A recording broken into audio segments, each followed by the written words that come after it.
मैं विरक्त जीवन यापन करना चाहती हूँ, परंतु मेरे माता पिता मुझे विवाह और गृहस्थ जीवन के लिए बोल रहे हैं, परंतु विरक्त जीवन के लिए हाँ बच्चा, बात यह है कि माता पिता का जो धर्म है वो अपने धर्म से ही चल रहे हैं। आप तो भगवत मार्ग में, इसलिए प्रणाम है आपकी भावना को। पर आज का जो समय है ना, बच्चे अपने माता पिता की अवहेलना कर रहे हैं, ये बिल्कुल ठीक नहीं। ये हम आपको लेके नहीं बोल रहे, पर बच्चे जो माता पिता की अवहेलना कर रहे हैं तो उनकी दुर्गति भी हो रही है। एक भी बात माता पिता की ना मानकर इधर उधर गंदे आचरणों तो काट के फेंक दिए, जला दिए गए, मार दिए गए। संसार स्वार्थी है, वो माता पिता जैसा प्यार नहीं करता। माता पिता अंदर से चाहते हैं मेरा बच्चा सुखी रहे, जीवन भर सुखी रहे। हाँ, अब जैसे आपकी परमार्थ की बात है, अब हम आपका पक्ष लेंगे कि यदि आपको ब्याह नहीं रुचता तो मत कीजिए, पर आप माता पिता के अनुकूल रहिए, माता पिता की नजर में रहिए, माता पिता के साथ रहिए। क्योंकि स्त्री शरीर में मतलब बहुत सुव्यवस्था की आवश्यकता है। ये जो हम लोग असावधान, जैसे 100 का नोट या 5,000 का जो भी चलते हो नोट, 2,000 आप इसे रोड में छोड़ दीजिए, कोई ऐसा नहीं जिसका मन न चल जाए, क्योंकि वो संपत्ति दिखाई देती है।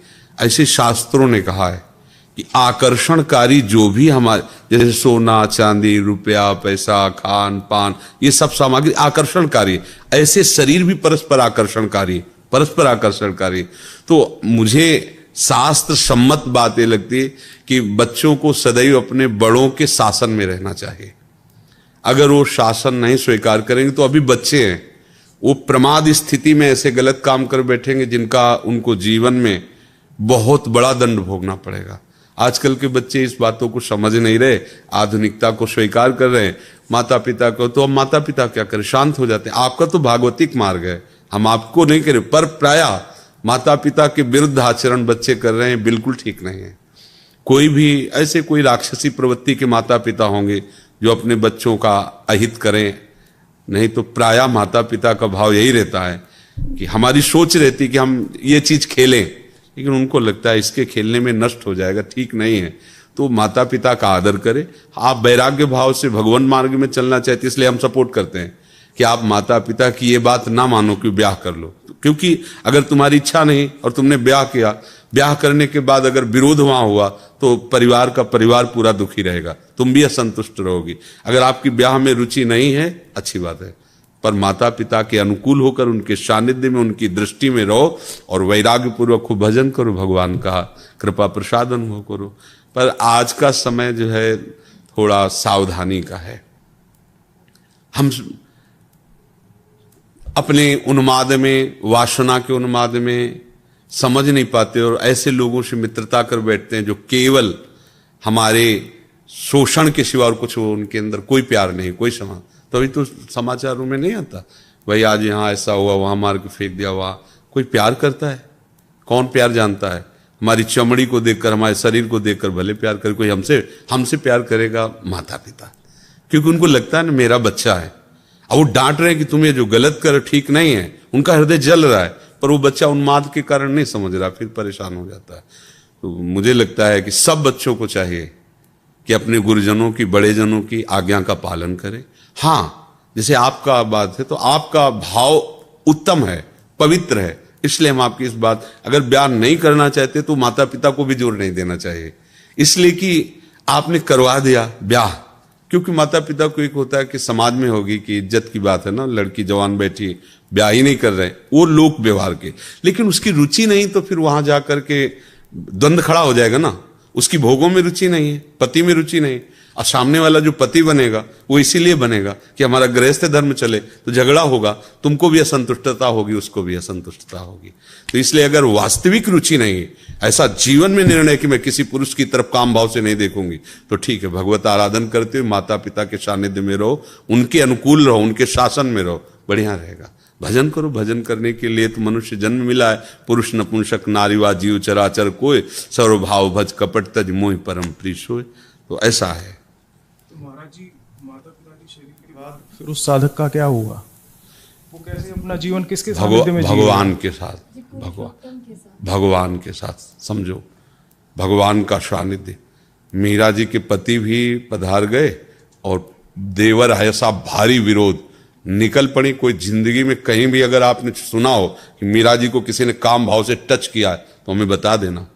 गिरधर का छत्र छाया कृपा का बना रहता, कोई ऐसे थोड़ी सीम की चाप सके को तासु बड़ रखवार रमापति जासु, ऐसा नहीं कि ये नहीं कि मतलब स्त्री शरीर तो कोई भी शोषण कर सकता है, सबका शासन करने वाला काल का भी महाकाल प्रभु है, ऐसा नहीं। एक से एक महान शादियां हुई। आप रसिक अनन्यमाल पढ़े हो? गंगा यमुना बाई कर्मठी बाई कर्मती, एक से एक महान। तो जो गंगा यमुना बाई थी इतनी सुंदर थी, और नवयुवती ब्रह्मचारिणी। अच्छा, गरीबी से यहाँ वृंदावन में वास उस समय, तो वस्त्र भी ऐसे मलिन वस्त्र, वो स्नान करके यमुना जल लेकर ठाकुर सेवा के लिए अपनी कुटिया के लिए जा रही थी। वो हसन बेग सो क्या अजीज बेग क्या नाम था उसका, अकबर सम्राट का भांजा था, तो वो आया हुआ था दौड़े पे अपने राजसीले। उसने देखा इतनी सुंदर नारी और ऐसे रह रही। सैनिकों से मतलब जो उनके सलाहकार थे उनसे कहा कि ऐसे इतनी सुंदर, चूंकि भागवतिक सुंदरता होती है ना, और ब्रह्मचारिणी और भजन परायण तो तेज था। बोले इतनी सुंदर और ऐसे रह रही अव्यवस्था में, इनको लाओ ना हमारी सेवा में। बोले सरकार ये आपकी सेवा में आने वाली नहीं है, ये भजन करने वाली विरक्त जन है, अर्थात ये किसी प्रलोभन से नहीं है। और उसका मन बिगड़ गया उनको देख करके। अब महल में गया तो उसने 2 वैश्याएं बुलाई और कहा जितना धन चाहोगे देंगे, उनको यहां ले आओ।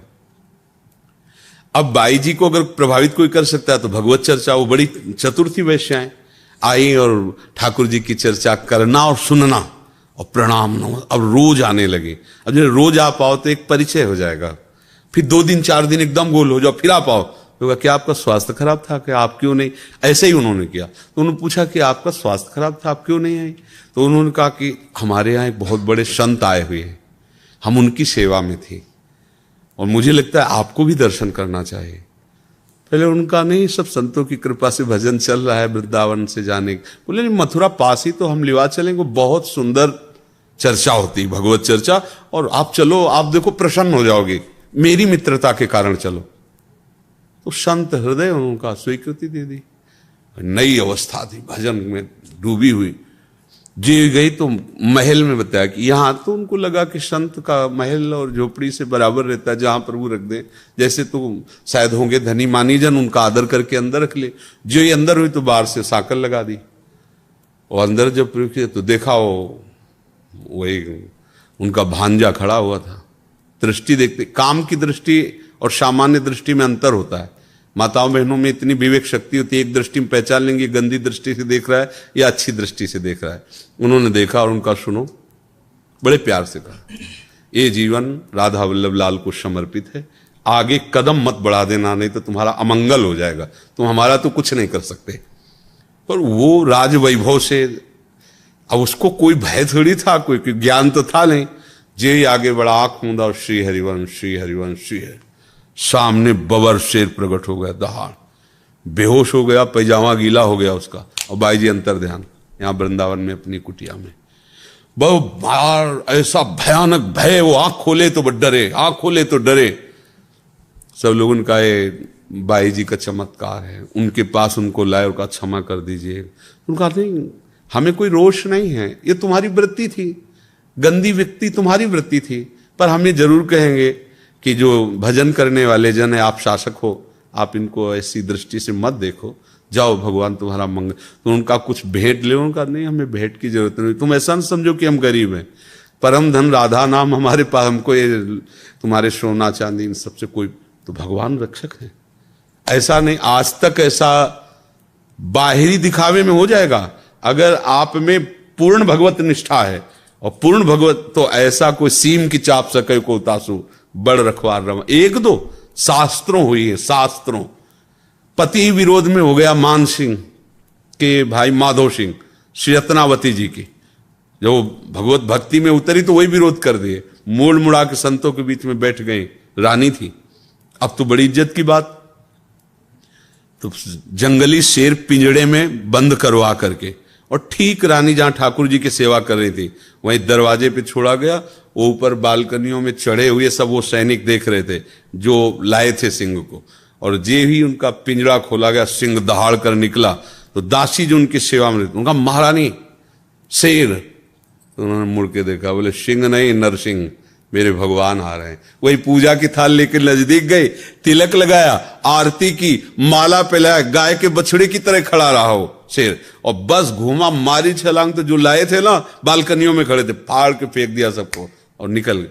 कोई ऐसा कैसे हो सकता है? हाँ, हमारी शरणागति ठीक नहीं है, हमारे आचरण ठीक नहीं है, तो बाहरी दृश्य में आप कह सकते देखो ये संत है, या ये देखो वो घटना हो गई, उसकी आंतरिक वृत्ति भगवान देखते हैं। आज तक कभी ऐसा नहीं हुआ कि कोई भगवान के मार्ग में चले और अनाथ जैसा उसका व्यवहार हो जाए।